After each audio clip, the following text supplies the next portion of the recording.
રહેતા હતા.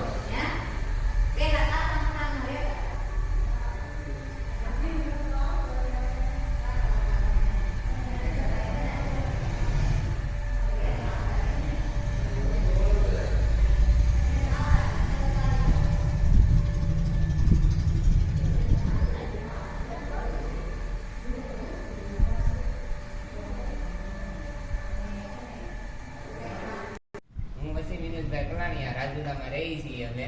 અમારે પેલા જૂનું મકાન હતું, કાચું મકાન હતું, એમાં નળિયા હતા અને પાણી પડતું હતું, અને ડુંગરાળ વિસ્તાર છે એટલે જીવજંતુનો વરસાદનું પાણી પડતું હતું, અને ડુંગરાળ વિસ્તાર છે એટલે જીવજંતુનો અવરોધ રહેતો.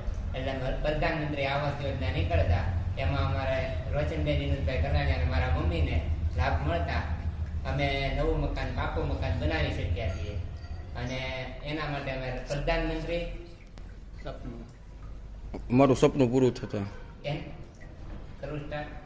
અમારું સપનું પૂરું કરી શક્યા છીએ. અને એના માટે અમે પ્રધાનમંત્રી અને રાજુલા નગરપાલિકાનો ખૂબ ખૂબ આભાર માનીએ.